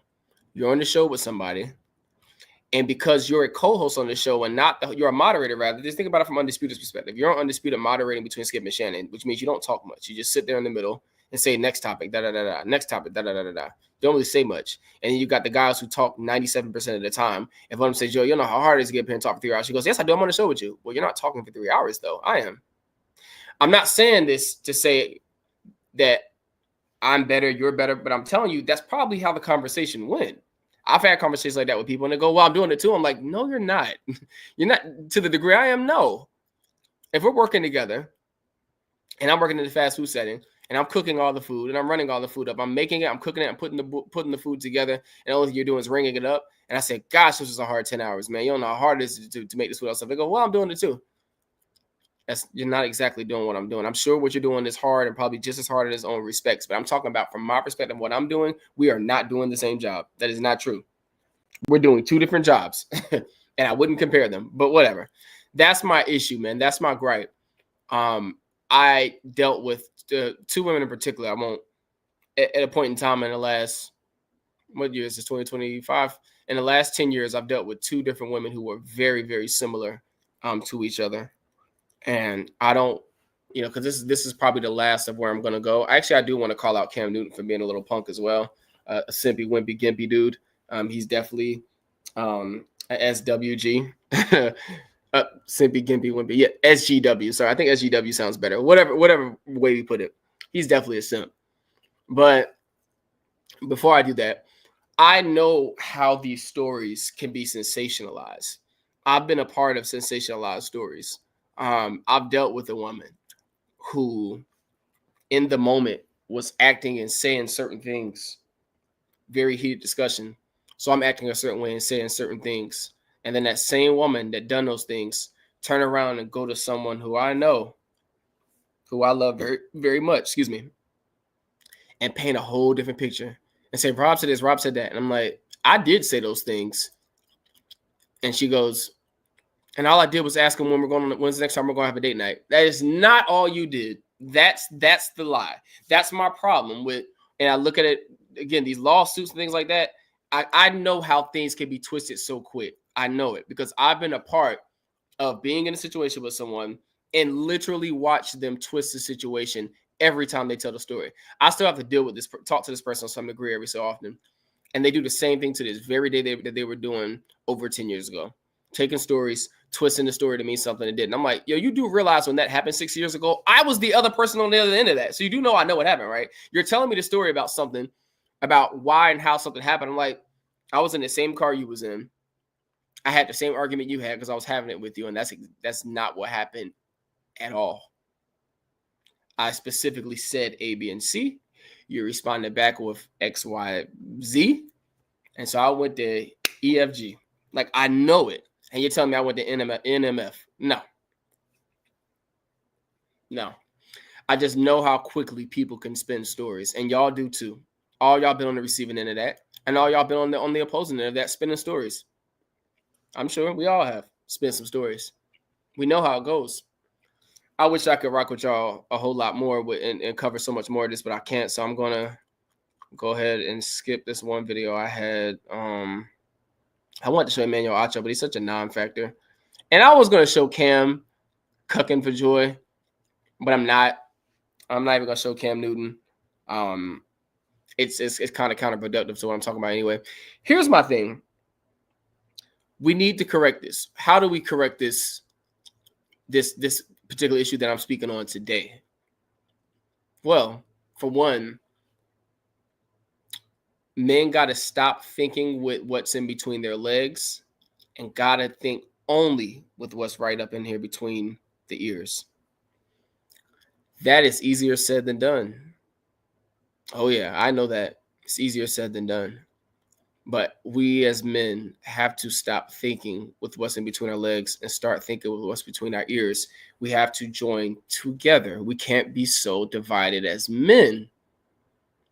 Cucky, spineless. Us men have to take our spines out of the dumpster that we handed over to some of our women, take it out the dumpster, put the spine back in place, attach your balls back, and be able to have uncomfortable conversations, be able to hold people accountable and be prepared for the pushback. Don't matter if you're called misogynist. It doesn't matter. We have to put the term misandrous out there. We got to remind people that you don't have to be a man to be sexist. Anybody can be sexist. A man or a woman can be sexist. We got to start holding people accountable as they hold us. Okay? That's the solution I propose for today. Men, we got to start unifying. And women, I want us to, some of us who are not there yet, take a look in the mirror and understand that just because, and I'm not saying all women, some of y'all women got it together, some of y'all got it figured out, some of y'all got a really, really good mind, a lot of y'all got a really good mind. A lot of y'all watching my channel have a really good mind, and some of y'all may not. And for the ones who don't, take a look in the mirror, especially if you're a Christian. Especially if you go to any church and you call yourself a Christian. I don't care what your pastor says and how much of a cuck he is. I don't care. Pick up the scriptures and read them for yourself. I don't care what pastor tells you, oh, well, Corinthians, when Paul said that he was talking because the Corinthian women were out of control and out of order, and so he was just trying to bring order to them. He wasn't talking all the way. He was talking Corinthian women. I don't care what your pastor says. Well, Timothy was talking, when Paul wrote to Timothy, he was talking about the people in Ephesus because of the temple of Diana, the goddess they had, the fake goddess they had, and they had prostitute priestess running around the temples doing it. Look, you can't find that in the Bible. That's bull crap. And if you read First Timothy chapter 2, around verse 14, Paul tells Timothy why he is emphasizing male leadership. If you don't believe me, just go read it. First Timothy chapter 2, it might be later than verse 14, maybe around verse 20. He says, I suffer not a woman to preach, nor usurp authority over a man. Then he says, why? Right under it. So anybody to come and tell you something different, if it's different than Paul's why, the one that wrote it 2,000 years ago, if you let somebody come 2,000 years later and say, well, Paul really wrote it because da-da-da-da-da. But in the letter itself, Paul says why he wrote male leadership.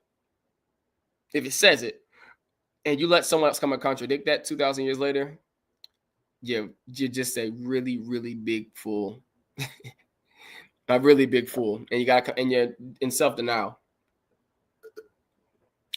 You want to call God a misogynist? Fine.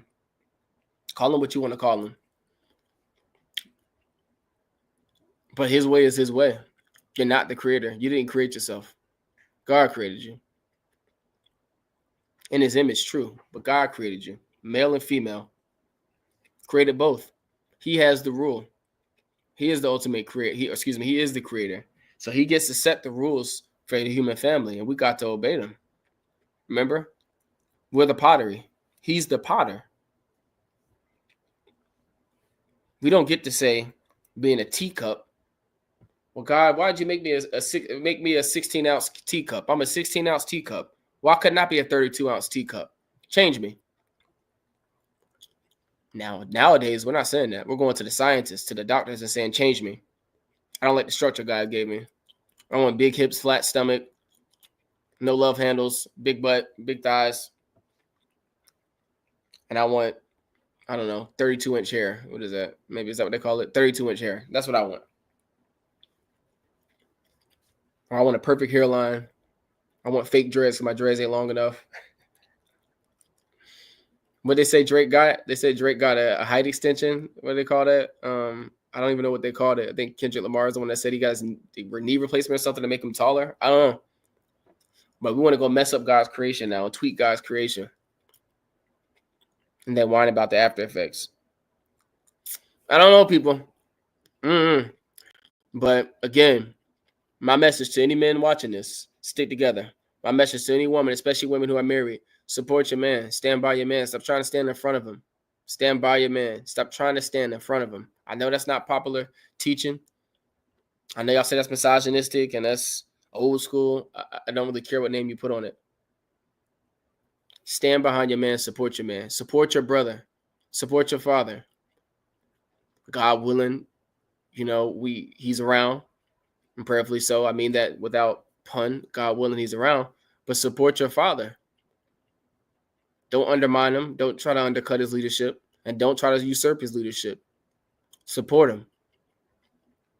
Because if you are in a house with a man and something breaks out, natural instinct is to what? Look over at the man. Unless he's a cuck, of course. Your natural instinct is to do it yourself. But that's not nature. Nature didn't teach men to be cucks. Nature didn't teach men to follow around women. And nature didn't teach women to beat their chest and leave men. Nature don't teach that. The world teaches that. That ain't nature. I know this is a long live, probably not much of a popular one, but we here. I'm going to continue to push this content. And my audience will find me. But I'm going to continue to push this content and tell the truth about things as I see it. California, pray for California, pray for Las Vegas, pray for America, pray for our leadership, and pray that God's will be done. Amen to that. I appreciate everybody that's tuning in, and I'll catch you guys on the next live.